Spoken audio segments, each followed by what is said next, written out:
Assalamualaikum warahmatullahi wabarakatuh. Alhamdulillahirrahmanirrahim. Allahumma sholli ala Muhammad wa ala ali Muhammad. Pemirsa, salam jumpa kembali di program Kabar Petang edisi Selasa 14 Desember 2021 bersama saya Furqon Awaludin. Selama beberapa menit depan, kami akan menemani Anda membaca dan menelaah berita paling menarik hari ini bersama narasumber yang berkompeten dan tentu dari sudut pandang Islam. Dan inilah Kabar Petang selengkapnya.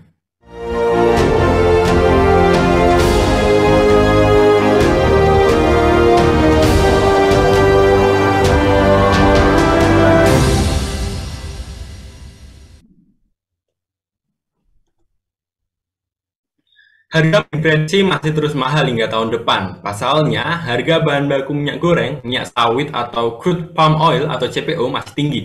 Dirjen Perdagangan Dalam Negeri Kemendak Oke Nurwan mengatakan harga CPO diprediksi masih meroket hingga kuartal 1 tahun depan. Menurutnya, saat ini harga CPO mencapai 1.350 US dollar per ton atau naik 27,17% dari awal tahun 2021. Pihaknya membutuhkan kajian ulang untuk memenuhi atau maksud saya untuk menentukan harga acuan minyak goreng curah dan kemasan. Untuk saat ini, pihaknya menggelontorkan 11 juta liter minyak goreng kemasan sederhana yang dibanderol Rp14.000 per liter. Hal ini untuk mengantisipasi pemenuhan kebutuhan di Natal dan Tahun Baru. Sampai saat ini, realisasinya sudah 2,3 juta liter atau sekitar 20,9%. Ini sudah didistribusikan ke 18 provinsi dan pihaknya akan mempercepat hal itu. Apa penyebab tingginya harga minyak goreng di pasaran belakang ini? Apakah perkebunan sawit telah menyebabkan deforestasi di berbagai titik keanekaragaman hayati? Dan apakah solusi atas akar permasalahannya? Untuk bahasnya, kami terhubung dengan Bung Ishak dari Fakta. Assalamualaikum, Bung Ishak. Waalaikumsalam warahmatullahi wabarakatuh. Mas Furqan. Bung Ishak, bagaimana kabarnya? Alhamdulillah baik Mas Furqan. Alhamdulillah. Ya, Bung. Pola kenaikan harga CPO dunia tak ubahnya harga minyak dunia, dampaknya bersifat domino hingga ke individu-individu miskin. Dan ini, Bung, apa penyebabnya tingginya harga minyak goreng di pasaran belakang ini, Bung Isa? Ya, baik, terima kasih Mas Furqan. Jadi perlu kita pahami bersama bahwa harga minyak goreng itu sangat dipengaruhi oleh bahan baku produksinya, yakni CPO. Ya. Dan CPO ini ya harganya sangat dipengaruhi oleh supply and demand ya di pasar global. Ya.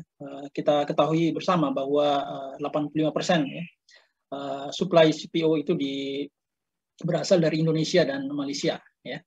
Dan tahun ini produksi CPO relatif stagnan, bahkan ada penurunan ya, sedikit penurunan karena dampak pandemi. Kemudian pada saat yang sama permintaan CPO global mengalami kenaikan ya, karena seiring dengan pertumbuhan ekonomi di beberapa negara produsen ya, konsumen maksud saya ya, seperti di India, di Cina ya, negara-negara Asia yang menjadi konsumen utama CPO ini sudah mulai bangkit ya, sehingga permintaan CPO ini juga menonjak.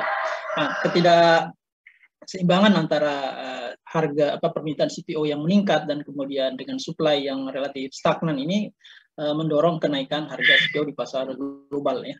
Kalau saya coba men-tracking ya, data harga CPO sekarang ini sudah 1.300 ya, dari bulan lalu 1.100. Jadi ada kenaikan yang cukup signifikan ya.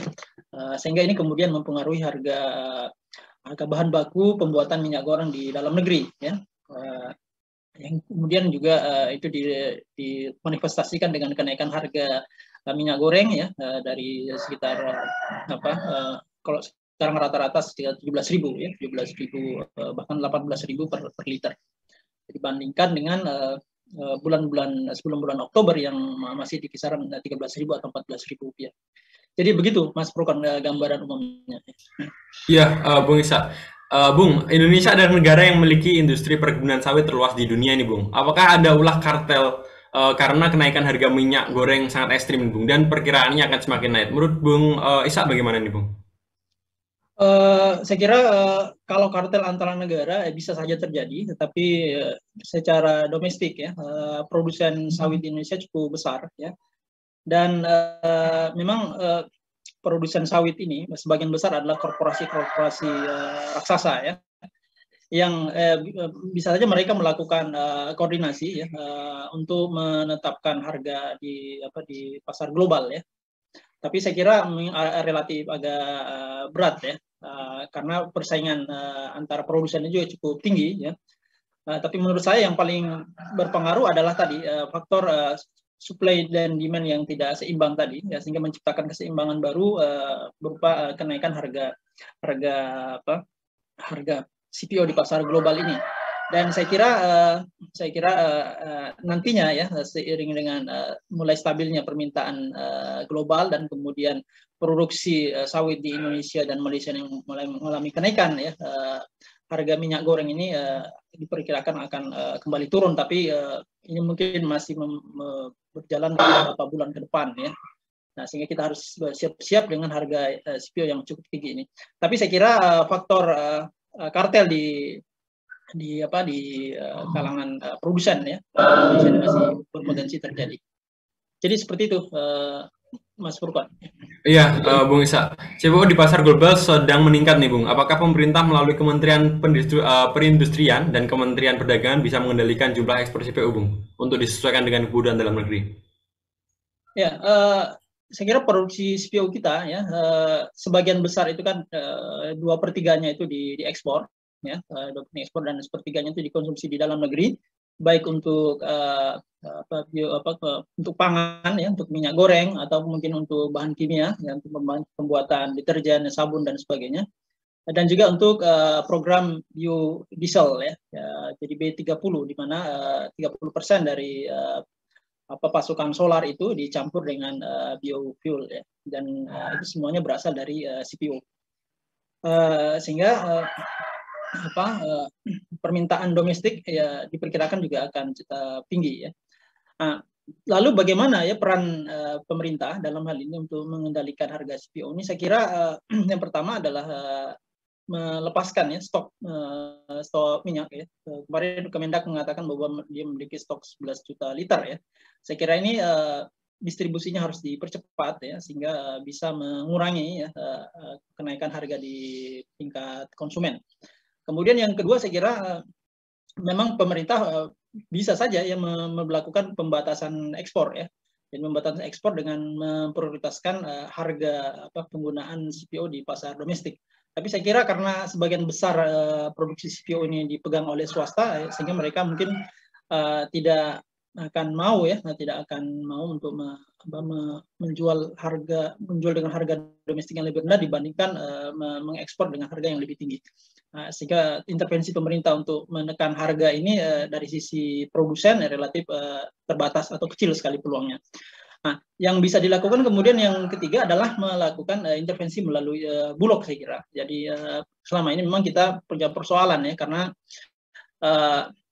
Bulog sebagai penyangga pangan kita itu sudah perannya itu sudah sangat kecil sekali ya. Kalau kita lihat berapa ya stok minyak goreng yang dimiliki Bulog itu kan kurang dari 1 juta ya, kurang dari 1 juta liter. Artinya memang ini sangat kecil sekali untuk mempengaruhi harga di tingkat pasar ya.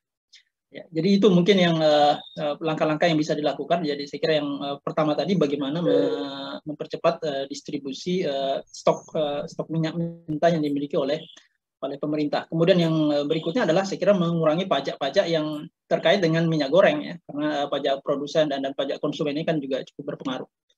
Ya, saya kira itu Mas Furqan yang bisa dilakukan. Iya, Bung. Apakah pemerintah perlu, Bung, menyiapkan kilang baru guna meningkatkan kapasitas dan volume tangki di penampungan CPO, Bung? Ya, saya kira tidak perlu ya, karena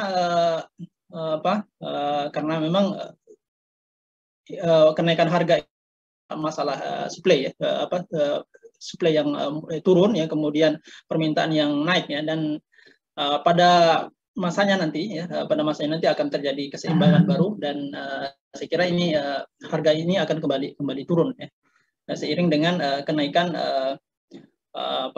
produksi sawit di Malaysia dan juga di Indonesia.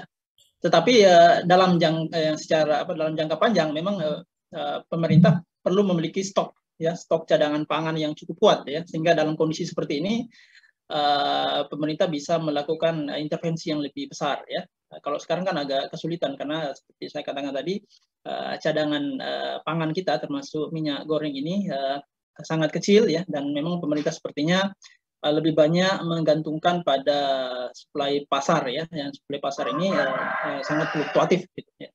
Nah, sehingga saya kira kalau tadi diusulkan ada pembangunan kilang-kilang baru ya untuk stok cadangan minyak goreng, saya kira bisa juga dijadikan sebagai satu alternatif untuk digunakan untuk menstabilkan harga pada saat-saat terjadi kenaikan harga seperti saat ini. Seperti itu, Mas Purban.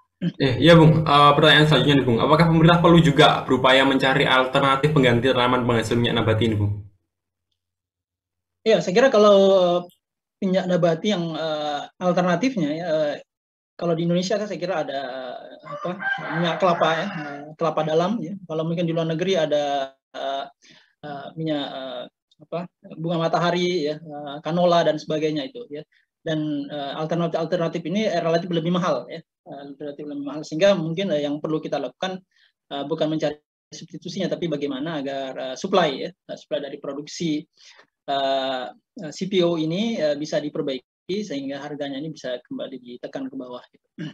Jadi seperti itu, Mas. Iya Bung.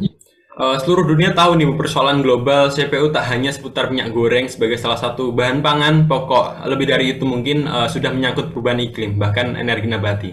Banyak pihak mengklaim nih Bung, perkebunan sawit telah menyebabkan deforestasi di berbagai titik keanekaragaman hayati. Pembabatan hutan yang masih masif di Indonesia dan Malaysia turut menghancurkan habitat hewan-hewan yang terancam punah di sana. Seperti orangutan, dua negara ini saja jika bergabung memiliki sekitar 13 juta hektar perkebunan sawit dan nyaris separuh total seluruh dunia ini, Bung. Bagaimana tanggapan Bung Isa tentang hal ini?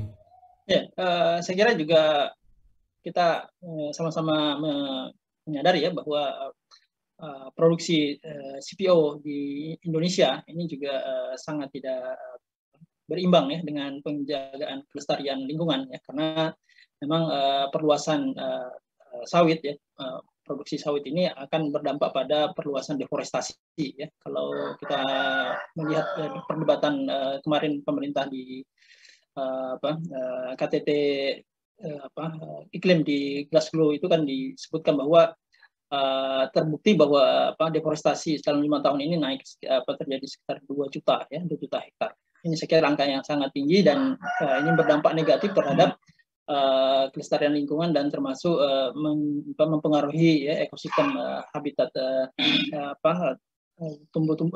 binatang-binatang tadi yang disebutkan, kemudian juga manusia yang hidup di sekitar perkebunan ya. Bagaimana kita lihat misalnya di Kalimantan terjadi banjir besar ya, kemudian juga di Sulawesi dan di Sumatera ya. Saya kira ini adalah dampak dari perluasan produksi kelapa CPO dan palm oil dan juga pertambangan. Dan pemerintah semestinya perlu melakukan kebijakan yang menyeimbangkan ya antara peningkatan produksi dengan upaya untuk menjaga kelestarian lingkungan, sehingga tidak trade off ya. Jadi produksi ditingkatkan tapi pada saat yang sama ini merugikan memberikan dampak negatif terhadap lingkungan, dan ujung-ujungnya secara ekonomi ini juga akan sangat merugikan negara ini sendiri, karena biaya kesehatan, nanti biaya penanggulangan bencana, belanja sosial nanti akan juga relatif lebih besar. Dan saya kira ini tidak sehat. Dan apa yang dilakukan oleh Eropa ya, yang melarang ekspor sawit Indonesia ke kawasan tersebut, saya kira juga perlu menjadi catatan bagi kita bahwa produksi sawit kita ini belum sepenuhnya ramah lingkungan ya, sehingga memang pemerintah seharusnya melakukan pengaturan yang lebih ketat ya, bahwa produksi sawit ini tidak boleh menyebabkan kerusakan lingkungan yang lebih parah seperti sekarang. Ya, jadi seperti itu, Mas Bukan. Ya Bung, pertanyaan terakhir nih Bung Isa. Polemik harga CPO global hingga lokal bagaimanapun telah menyadarai hakikat pemenuhan kebutuhan pangan sebagai kebutuhan asasi manusia nih Bung. Individu per individu, baik dari sisi petani perkebunan maupun rakyat selaku konsumennya. Keberadaan pemodal besar, pemilik pabrik dan kebun rakyat sawit menegaskan dan memfasilitasi adanya kapitalisasi. Belum lagi keberadaan tengkulak nih Bung, jelas mengganggu rantai suplai bahan baku ke pabrik dan otomatis menambah biaya produksi. Menurut Bung Isa nih, apa solusi atas akar permasalahannya, Bung Isa? Ya, seperti kita ketahui tadi ya, bahwa produksi CPO di Indonesia itu mayoritas dilakukan oleh perusahaan-perusahaan besar ya, seperti Narmas, kemudian juga Astra dan seterusnya. Dan mereka menerapkan pola plasma inti. Jadi petani-petani kecil ya, petani rakyat ini kemudian produksi mereka itu di-store ke perusahaan-perusahaan besar ini, sehingga mereka yang mengendalikan ya harga CPO di kalangan petani. Kemudian juga pemerintah juga sebenarnya melakukan suatu upaya untuk menjadikan agar harga CPO atau produksi palm oil ini ya, berkelanjutan dengan ada biaya BPDPKS itu ya. Jadi biaya yang dipungut terhadap hasil ekspor ya, ekspor CPO, di mana nanti pungutan ini digunakan untuk membiayai pengembangan sawit, riset dan seterusnya. Tapi kritikan kita adalah sebagai besar dana sawit ini sekarang hampir sekitar 60 triliun itu justru kembali kepada perusahaan-perusahaan besar ini.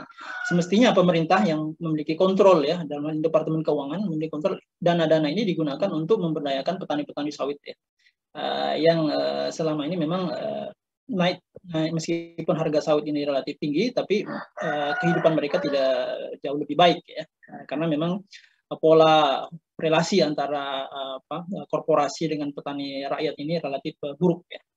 Nah, itu mestinya yang dilakukan pemerintah dengan dana BPDPKS ini digunakan untuk membantu petani kecil ya, kemudian memperluas lahan mereka ya, sehingga tidak lagi terjadi penjualan lahan-lahan ya sawit ya oleh rakyat kita yang terjepit kehidupan mereka ya, karena misalnya karena beban hidup yang semakin berat ya untuk menyekolahkan anak mereka, sehingga mereka terpaksa menjual lahan-lahan sawit yang jumlahnya mungkin tidak terlalu luas ya. Sehingga lama-kelamaan mereka ini justru malah menjadi orang-orang yang miskin ya, terdegradasi kondisi sosial ekonominya lantaran biaya hidup yang sangat tinggi. Saya kira ini yang perlu dilakukan secara praktis oleh pemerintah adalah tadi ya, memberikan perlindungan kepada petani-petani kecil ini. Dan kemudian menjaga ya agar tadi jangan sampai terjadi kartel di kalangan produsen ya, sehingga ini kemudian membuat harga itu dikendalikan oleh segelintir elit-elit perusahaan-perusahaan besar itu, sehingga ini pada akhirnya merugikan konsumen domestik. Jadi seperti itu, Mas Purka. Terima kasih banyak Bung Isa atas waktu dan penjelasannya. Semoga jenengan selalu diberikan kesehatan dan kemudian oleh Allah, Bung Isa. Ya, dan semoga kita bisa bertemu lagi di lain kesempatan di forum yang penuh barokah lainnya, Bung Isa. Ya, sama-sama. Amin. Terima kasih pemirsa Kabar Petang. Semoga Anda dapat banyak manfaat dari acara kami. Sampai bertemu lagi di channel yang sama setiap hari pukul 17.00 WIB. Akhirnya saya Furqan Auldin bersama kru yang bertugas petang ini undur diri. Wassalamualaikum warahmatullahi wabarakatuh.